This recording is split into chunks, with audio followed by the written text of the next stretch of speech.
Good evening, all, and welcome to the FITT Show. Financial information for today and tomorrow. I'm Bobby P. Kinzer, And I'm Thomas Doty.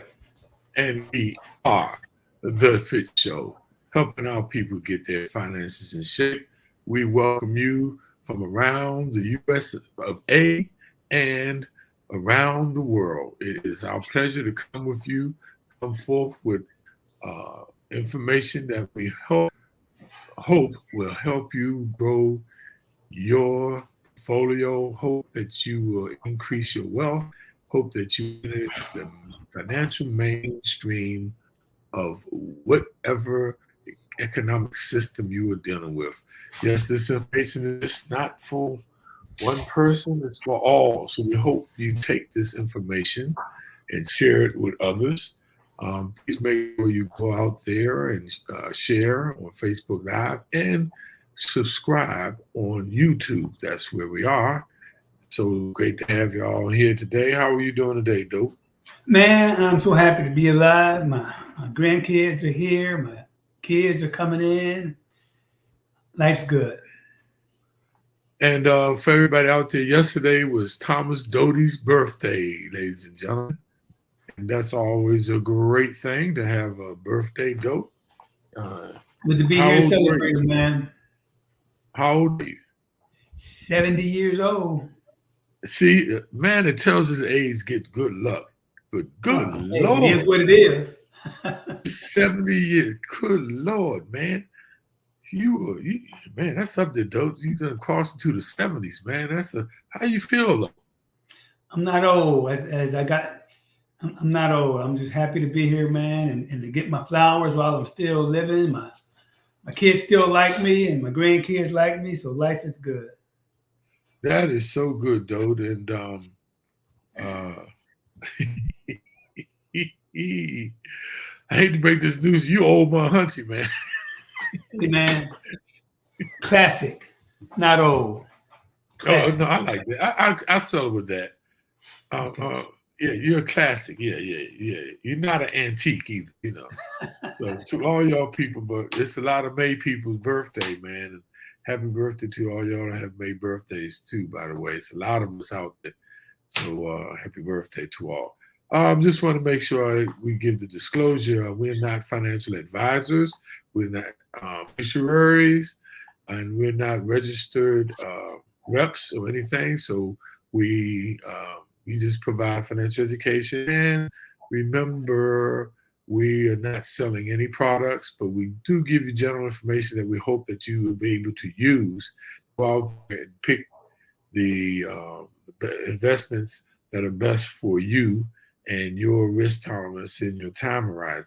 We very, very much on the side of definitely having a financial plan. We believe everybody should have a plan, and we have been that way for years. So just want to give that disclosure. And please remember to go out there and click on that like button and on the heart button, because that really helps us reach more people. That's how it works in Facebook, the algorithms. And we like you to put comments in the comment box. One, because we like to be engaging. This is our way. We're in a virtual studio, but that comment box is our way that we can interact with you. So please, if you have any questions or things like that or opinions, put them in there. We like to share them with other people who are watching.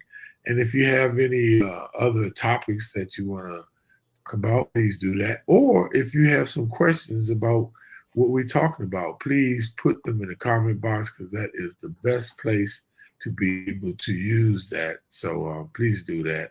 That really helps us too. And the other reason, the comment box is another way that we expand to more viewers. The more comments you put in it, the more Facebook reaches out to people. Don't forget YouTube, and you need to subscribe. And look, we know there's a lot of information that we come with each week. Like last week, we talked about don't cancel that card, talking about the benefits of having a credit card, but also the effects of canceling that credit card. And we hope that was informative. But we're always looking for more information to provide to you all. So each week, this is our 148th show. So that's We rolling, though, heading to 150. I remember you the one who came up with the idea of doing this, and I would have never imagined we've done 148 shows, and we only missed, I think, 2, you know. So that's pretty awesome. So with that, you all taking care of the administrative duties of the day. No, let's get into the start, how we always start the show off with the how the economy is doing, and one way to try to get some indicator is looking at the stock market. And it's been a up and down week. The market is still trying to find its bearing as far as what's going to happen with interest rates. But the good thing is that a lot of earnings have been beating estimates. And you can see for the week, the Dow is up slightly, and NASDAQ's up 1.5 points. Microsoft was way up because it beat earnings, but then it kind of tempered back down. So it's about flat down a buck. Tesla's up $10, couple of reasons. They got approval from China for their full self-driving software. That was accepted. And also they think they're going to beat their numbers. And so either they announced they were slightly higher, or they're going to announce and they're slightly higher. But either way, that's good. Apple's up, and Apple just announced after close today that they're going to buy back $10 billion worth of stock. So in after hours trading, Apple's up about 6%. That's about 10 bucks. We'll see if that carries through to tomorrow. Pfizer's up for the first time in forever. It's up 12%, but again, they beat earnings and their outlook is a little rosier than it had been earlier. Nvidia is up big, but again, that's been going up and down. It was way up in the 900s, and it's gone down. As you can see, the 826. I think it was a little lower than that too, but that's just a good stock. It's going to do well in the long term. It always falls back whenever there's interest rate fears, but then it goes back up when the market shows any positivity. Google, this is one I lucked into. I got into Google at 117, and I bought some more at 132, and it's up to 168. It's doing pretty good. And they announced earnings, and they actually did a lot better too. So all in all, the market's pretty good right now. Most of the earnings beat. There's a job report that comes out tomorrow. That's going to have a big effect on earnings. And my gold portfolio it's just doing okay. It's only up maybe a couple $100, so it's not really doing too much. And by one thing I wanted to mention today, because we had talked about Costco and buying gold from Costco, and that's, I got no positive or negative. I said I was going to buy some, but I've read about how hard it is to sell. Okay, it's not like a stock where you just go to a brokerage firm or a share a stock or even a bond, but you have to find a broker through which to sell. Okay, and so if anybody's interested in buying Costco, just try to do some research and make sure you have a way to sell that gold after you buy it, because that could be, and a few people have been getting some unscrupulous dealers as far as selling. So make sure you find somebody reputable who's going to give you a decent price, because some people were buying it and selling it, just trying to make some money on the quick increase. That's really not, my opinion. That's not what you do with gold. Gold is more of a long-term play, security against inflation. And like we always say, most things we buy is for the long haul. So if you do buy gold, make sure you do that. And the only other thing I want to mention, a new scam. It's an employment scam. So anybody looking for a job, if you get a call from a headhunter, make sure it's legit. And even some scammers are imitating companies that they know are hiring and getting people's information. They're having people buy computers and saying they'll reimburse them. Of course, the check they pay to reimburse bounces, but the money they get for the computer is your money and you can't get it back. So always be on the lookout for these new employment scams. It seems like there's a new scam every week. And that's a pretty good one, because folks are pretty desperate looking for jobs, and that's just not someplace you think somebody would try to scam you. So be on the lookout. Though, just on the gold tip, we always say on this show when it comes to investing, a lot of people have entry strategies, but they don't have exit strategies. And that's with any product that you buy, or investment product that you buy, you should always understand the entry and have an exit strategy, especially like with cryptocurrency, especially with gold. It's like Doe said, it's harder to convert it into cash. So always, and even regular stock or mutual funds, look at, how long you want to stay in there. What is the purpose? What's your time horizon? When you want to get out? If it's doing real bad, if it's dropping and going down and down and down, do you need to get out? Always have an entry, because everybody seems to have an entry strategy, but very few have an exit strategy. You must have both. Just want to throw that out there, though. Yeah, that's a good point. And it's even trickier with gold because of the fact that you got to find some place to sell it. Right. Now, and the reason why when I bought the gold and thought about holding it physically in a safety deposit box, I bought it because there's a couple of places that I can go to that are here in Rockville, Maryland. One of them is Asset International Strategies, which you can tell who I bought them from, and they'll buy back. That, like you said, though, that's very good point that you make, because everybody, may not buy the gold back at the rate that it's going on the market.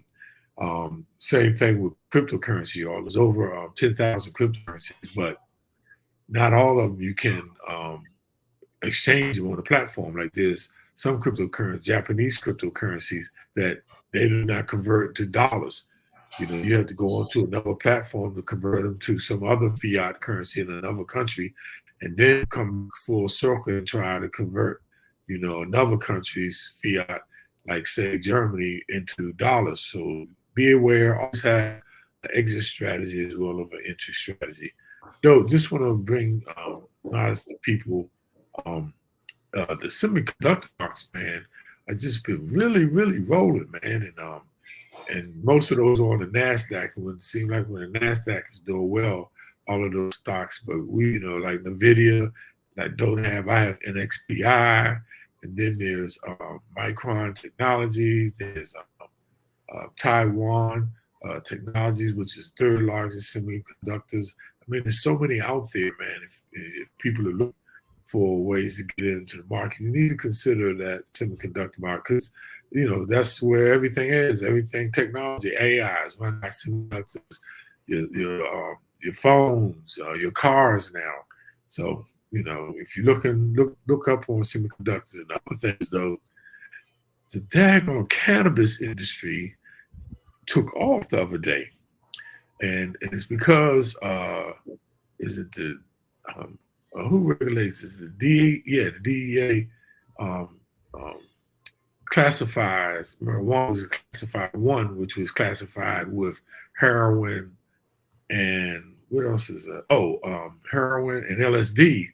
Dropped the classification down to like a 3, and that just made the stocks go off. And another thing that people don't know, on the Hill, there's a bill that they assume is going to pass called the Safer Banking Act. I don't know if people know, but people who have cannabis companies cannot sell the dollars from the sale of cannabis in FDIC insured banks. But this new Safer Act is going to open it up, and so the cannabis, and it's so just like semiconductors and heavy all kind of stocks. There's so many different companies out there. Just do your research and check them out. So the next topic, which is one of my favorite, and they ain't been doing too well though, and that's the cryptocurrency market.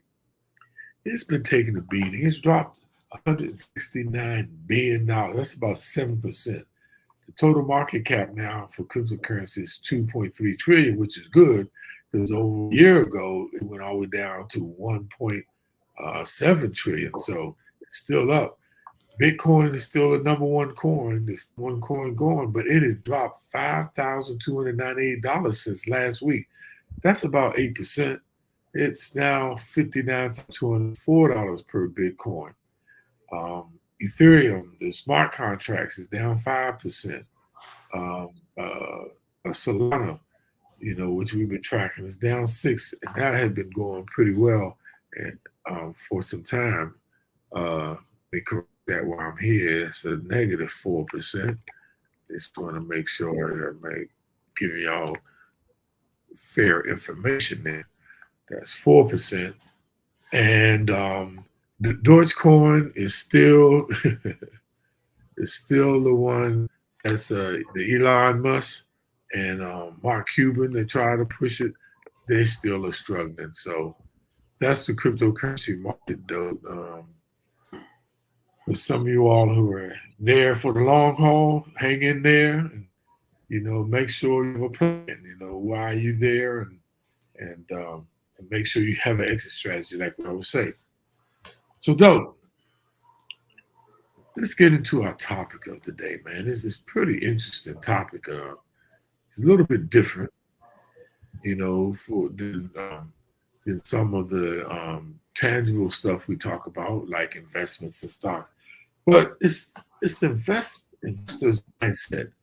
It seems that people are so all over the place, man.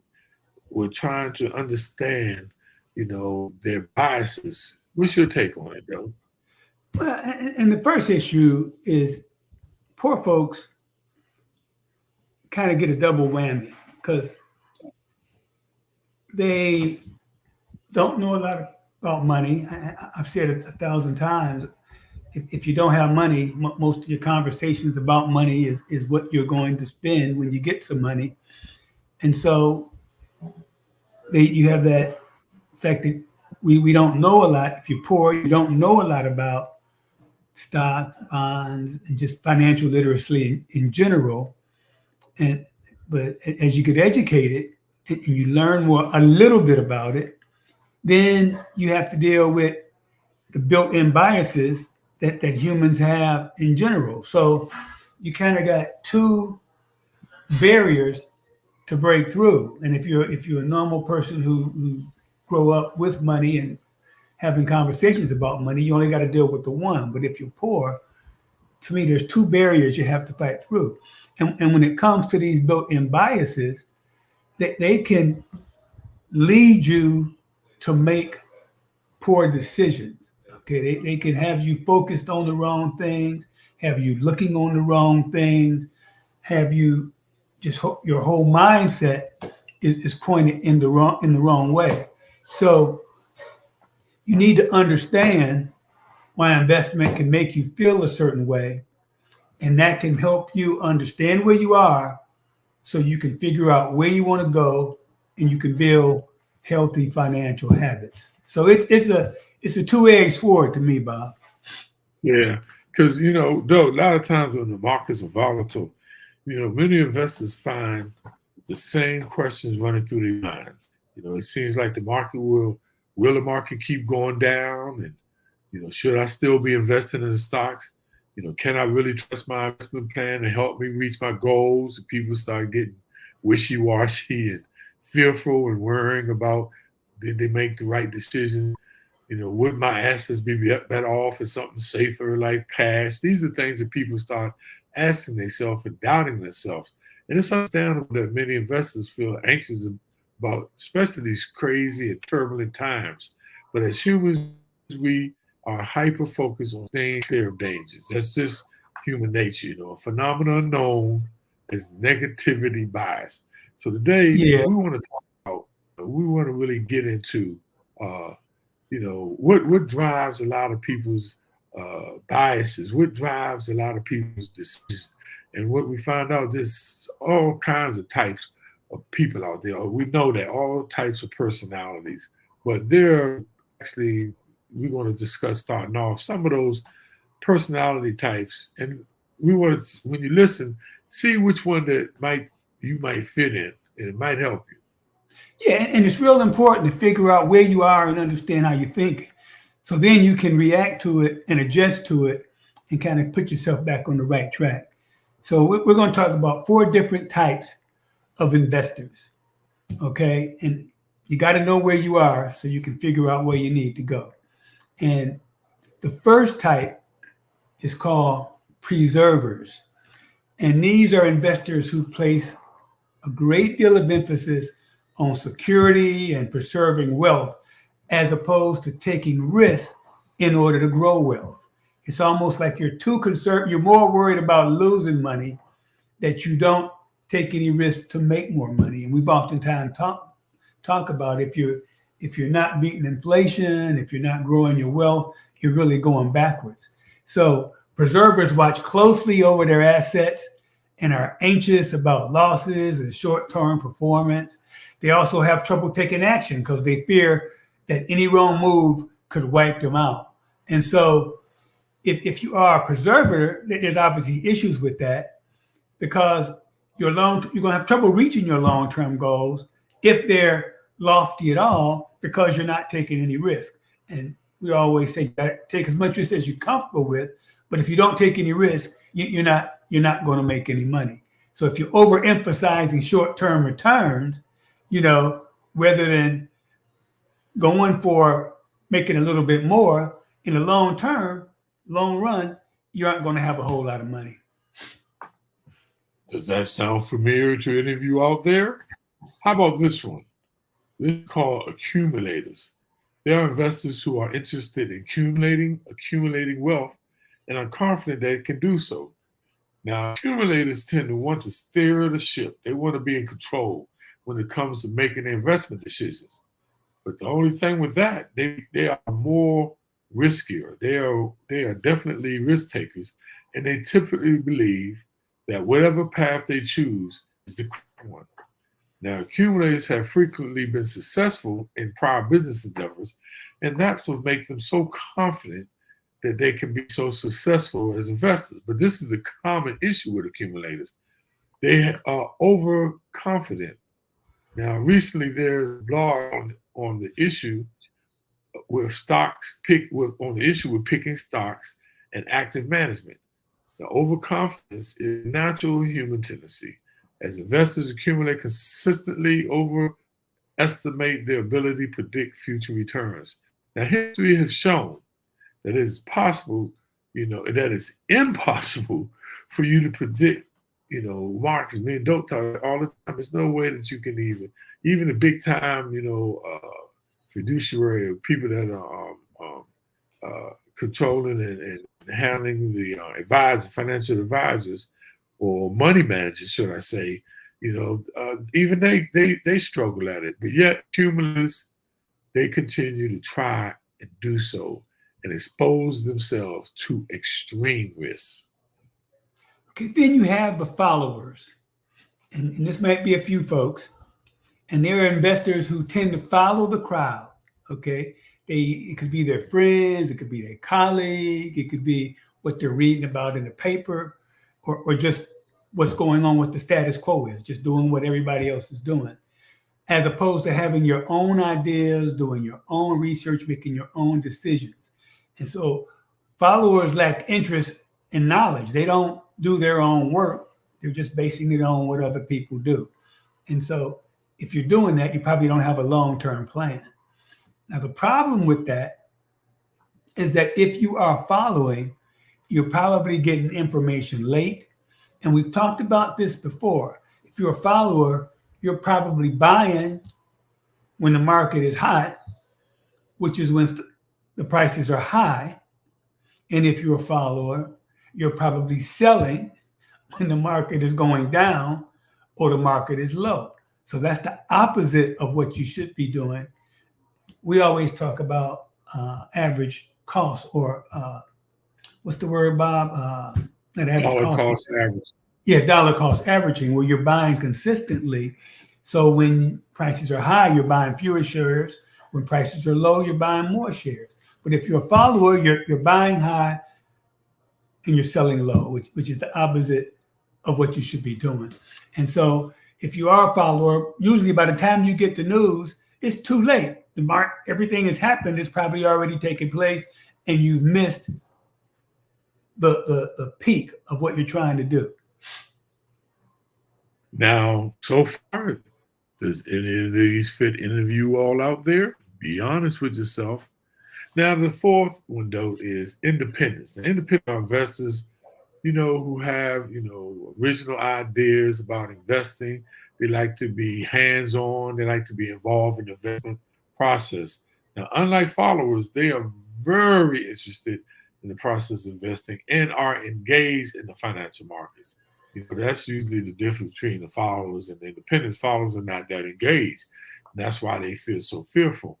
But, independents are very engaged in the financial markets. And many independents are critical thinkers, and they are very analytical, and they trust themselves to make confident, informed decisions. But risk the pitfalls of only following their own research. And sometimes the issue with them is they're similar, like with the overconfidence bias individuals. They're associated with like the accumulators. They face similar issues with relying too heavily on their own train of thought. Well, let me just put it like this.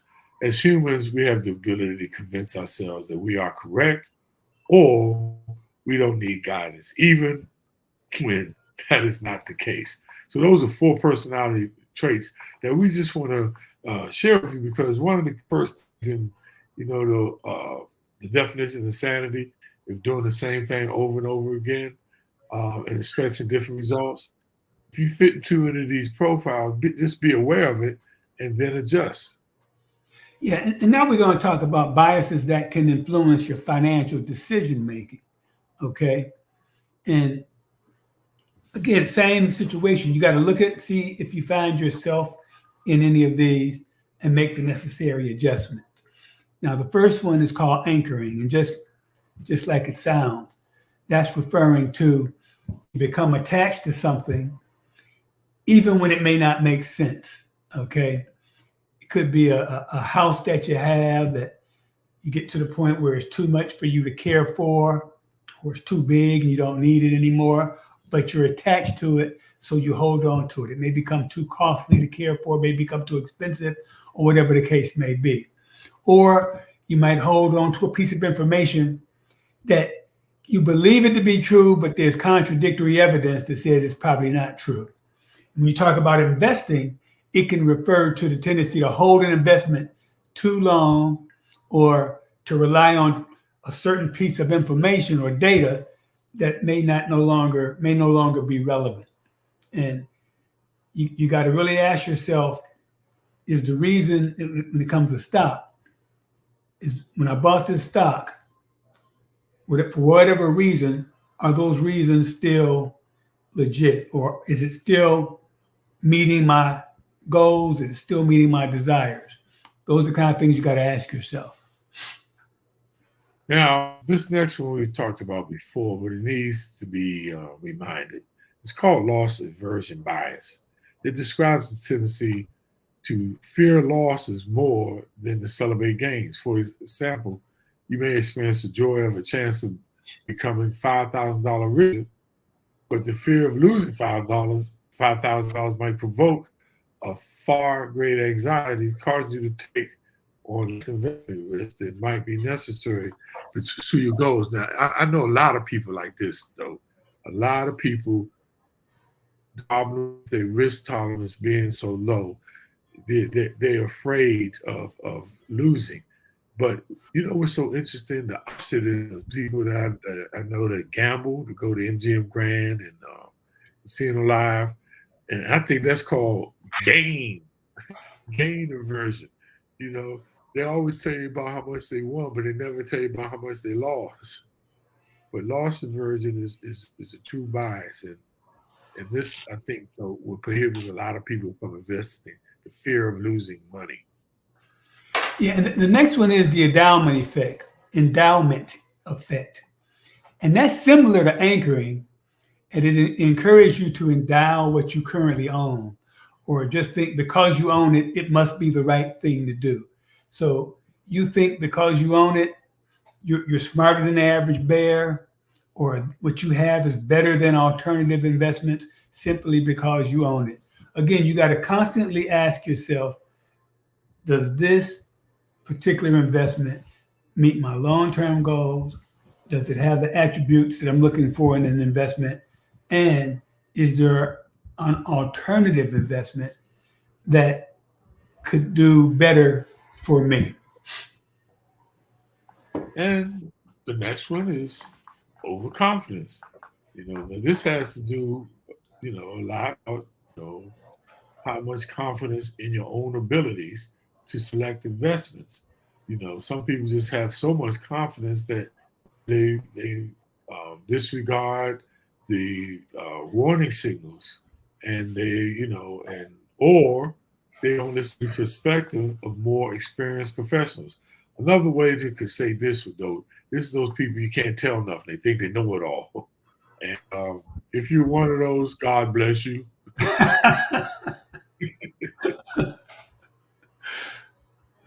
Okay. The next one is confirmation bias. Okay. That's referring to the tendency to assign more authority to opinions that agree with your own, and that's the good thing about Bob and I, is a lot of things we disagree on. A lot of things we agree on, but sometimes we have a different look on things. And I think it's probably been equal both ways, where we can, after we talk long enough, we can either come to an agreement that, okay, what works for me, and what works for you, but at least listening to a different viewpoint, you kind of either confirm what you believe or you start to see it another way. And that's one of the benefits of Bob and I's friendship and professional doing this thing together, is that we look at things differently. And I think that's good. But when you have confirmation bias, you assume, you look for people that agree with you. And if somebody doesn't agree with you, you might put them down or not listen to it.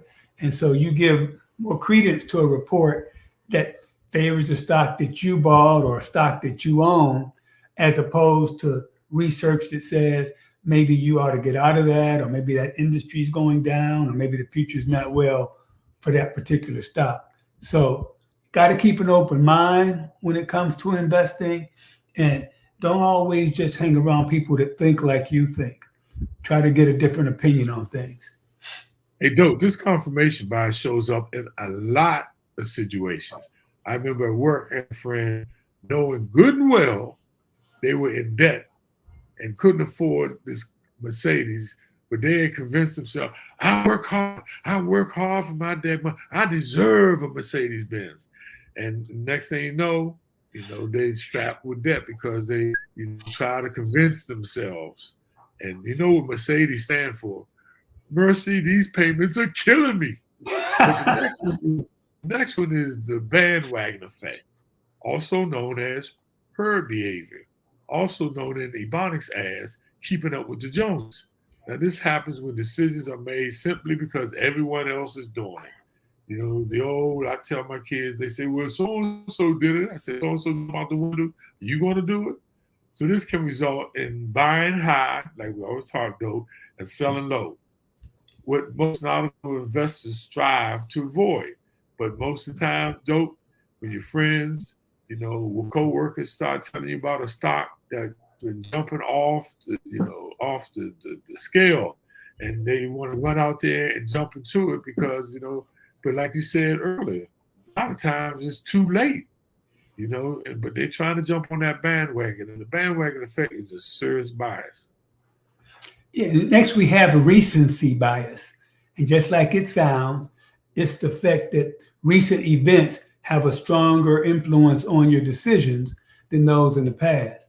For example, if you lost a lot of money during the early days of the pandemic, that may make you not want to be involved in the stock market at all. And you may end up selling all your holdings again while the market was down.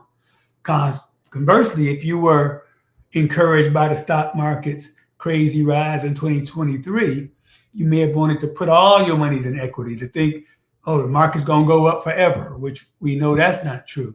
And so either of those actions, selling when things are down or buying while things are going up, are really not appropriate and won't help you reach your investment goals. And you really got to be consistent and think through everything, think long term, and not just react to what's going on in the news today. Now, Bob, you want to show the graph that shows how some people are. This shows you which biases affect investment decisions the most. And as you can see, herding is, and you would probably guess that herding would be the one that most people would be affected by. Okay, that's 34% of the people. Confirmation bias, that's more ego related, and you saying, okay, I'm just going to look for stuff that agrees with what I agree with. That's 20%. Overconfidence is 17. I thought that would have been lower because I personally think if you really look at how complex the whole financial investment tax laws, it's humbling. It is to me. So I thought overconfidence would be lower, but it's 17%. Availability, and that's judging others by past experiences of similar outcomes. That one comes in at 15%. And finally, loss aversion. Dislike losses more than liking gains. I thought that would have been higher. And that's where all the conservative people are. So figure out where you fit in on there and understand where you need to make adjustments in order to not get caught up in those biases. Yeah, that's an important part, though. But so, why are we talking about? Why is this important? You know, we talked about personality types, and we talked about the biases, and all we need to do, because we want you to recognize that your emotions and recognize your decision biases, because that's how we make a lot of our financial decisions, and not just financial decisions, actually our decisions in life. And it's hard, but it's not impossible to regulate your feelings around investing. But the first step, you got to recognize your investing decisions, informed by your biases. Once you're more self-aware, then you can consider the following tips. Like, look less frequently means like you research is that people who check their portfolios frequently are less willing to accept risk. And over the long run, it reduces their return. So kind of resist. If you're one of those people that, got loss aversion, hate to look at stuff, don't look at it so frequently. Like we used to say about when you invest in mutual funds and things like that, put your money in there and just, sit back and don't be looking at it as far as, how did it grow? Did it go down? No, leave it there. Remember, it's all about the long term. Yeah, and consider some sources of safety. Like we talked about assessing your risk. And if you're like Bob, you don't want a lot of risk. And so you put some money into some very safe and secure assets so you don't have to worry about it, but you still accept some risk. But you can rest easy knowing that you have a good hunk of your money in something safe. And that also would include building up your emergency savings fund to make sure you have money put away for crazy things that may indeed happen. And also you take care of things like your estate planning, you got enough insurance. And that can take the worry out of a lot of things. If something happens to you, things will be taken care of. If you have any kind of insurance needs, you got that covered, disability, life, house, car, and all that kind of thing. So try to find some safety so you don't worry as much. Don't go it alone. And that has many connotations when we say don't go it alone. Because a lot of times, we let's say we rely on our own, But if you actually automate your investing, sort of like 401k plan, this can help you keep investing on a regular basis no matter what is happening in the market. And you can also, which we also always talk about, consider professionally managed account. Like a lot of people don't do that, but sometimes if you don't know, then go to somebody who does. This can help you stick to a disciplined process of investing, and it can also help you maintain a diversified portfolio. Yeah, and it can help you avoid some of these behaviors, looking at it with no biases, and their goal is just to help you reach your goals. They can take out some of those behavioral biases that you may have, and they can help you take the emotion out of investing, and they'll create a strategic plan for you, customized to your own particular needs. And they can come up with strategies that can help you meet your goals. Like, for example, they can help you with your systematic asset allocation. And they'll use that dollar cost averaging to make sure you aren't trying to go in and out of the market, or that you aren't buying low and selling high. And that can help even out some of the craziness that does happen in the market. But the caveat there is, make sure it's a qualified financial advisor, meaning that they're registered, and that means they have a fiduciary, a legal responsibility. So, you just don't want to go to anybody, but that really helps.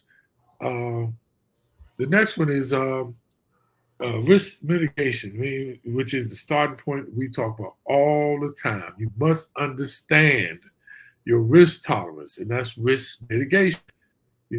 First identify that, and you need to do that. Any investment plan starts with understanding your risk tolerance. So we can't stress that enough, because we always talk about that. And it can't be stressed enough, because that determines what products that you actually need to go into. There's thousands, tens of thousands of products, investment products that you can get into, but it's all about the one that fits, your investment profile. So please consider that. Yeah, and try to wrap this up. The most important thing about this whole behavioral finance is you're trying to get peace of mind. Okay. So if you have a thorough understanding of your risk plan and how much risk you're willing to take, you understand why you have each investment that you have, the purpose of it, what you can expect out of it, and you've got an implementation plan for your strategy. You know how you want to acquire stocks, how you want to get rid of them. Then you can feel confident about your investment plan, and you won't make those common behavioral mistakes of overreacting or selling at the wrong times. Again, it all comes down to having a plan. If you need help, get help. So if you do feel you need help, and you work with as Bob said, a qualified financial planner, they can kind of take a step back, look at your situation, take your biases out of it, and come up with a plan that's best for you. And so on that final tip, the point is, you all, investing is so emotional, and I see it when I talk to my friends about it, and you hear so much crazy information, news in the business about scams and misappropriation of funds. And it's tough out there. There's so much going on out there. But one of the first and foremost things, everybody, you must understand you. So, let's get into the takeaways of today's lesson, man. Okie doke. So, I'll start it off, though, like what I was just starting to say. Know and understand your biases. First and foremost, that's what the young people, that word woke, that everybody, all bands talking about, they want you to be woke.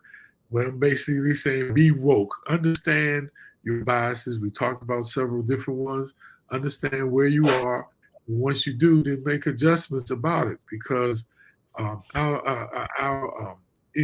just the way we raise, I always talk about the backpack we carry, our experiences, everybody's experiences is different. There's different things in everybody's backpack. And that really drives a lot of your biases and your emotional decisions. So the first thing is make sure you understand your biases.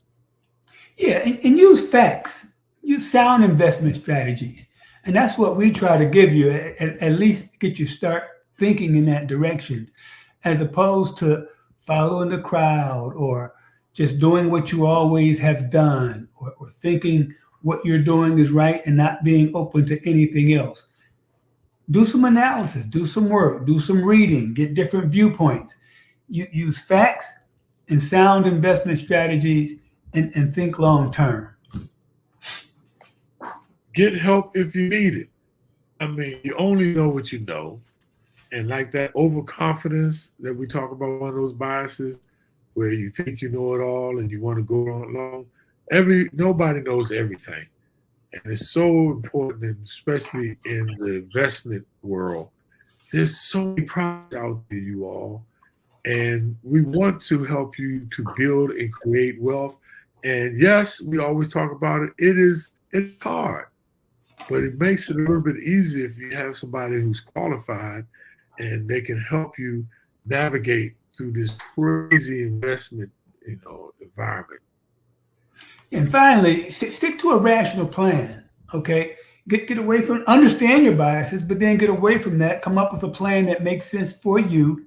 If you need help, get help. If you don't need help, still review it oftentimes. Make sure it still makes sense for what you're trying to do. Realize that circumstances change, your own situation changes, and things change in the market, things change in tax laws, things change in laws. Just make sure your plan is rational and will withstand all the volatility that we know is going to happen. Yes. So with dope. A lot of people out here are with you. Happy birthday, man! Everybody. I thank you all for the birthday wishes. I am feeling truly blessed. It's funny because Bob and I went to a memorial for one of our buddies this past weekend, and it was nice to hear all the positive things said about him at the memorial. But really, there's nothing better than getting your flowers while you are living. I feel that's what's happening to me with all the birthday wishes. I thank all of you for those, and with my family being here, they treated me real good, and I felt really special. And I just feel truly blessed at this particular time. So thanks again for all the birthday wishes. Appreciate it. Yeah, that's a great thing, dope. 70, whew, that's a big one. So that's a good one, though. And you look good. You don't look your age. I saw somebody look your age the other day. You'll be glad you don't look your age. But thank you, everybody, for tuning in. Motor Scene down in South Carolina. Carl Chapman, what's up, Broham? My sister Linda Garnett, thank you as always for sticking with us. Did I say yep? And Rodney L. Madison Sr., the Nextman.com. Go out there and check him out. And Joanne, what's up now? How you doing? Thank you for tuning in. As always, great things. And Rodney's turning up, bringing up the rear with happy birthday. Thank you, Rodney. And thank you for tuning in. We'll be here next week, which will be May the 9th. And we'll do this again, and look forward. And make sure y'all put some kind of comments in the box on what kind of items. Come on, we've been doing this, and we try to come up with just interesting and topics that may pertain to you. But to make it even better, is there something that we talked about, or something we talked about, and you want to get a clarification? put it in the comment box, and we would definitely cover it. We'll cover it, and that's our point. We're not here for just us to hear ourselves. We want to be there for you. You know, we want to reach you where you are so you can use this information. And please, you all, my last statement is, please, please make sure you share this information. You know, this don't hold the information for yourself, right? Please make sure you share the information. So with that, next week, 149, we hit 150. I just think that is so awesome, man. But just want to leave you with this, though. Accept what is, let go of what was, and have faith in what will be. With that, have a wonderful, wonderful week. And we'll see you next week. Same bad channel, same bad place. And okay. Hey, Deborah, that's a new name. That's my sister-in-law, Dee Dee.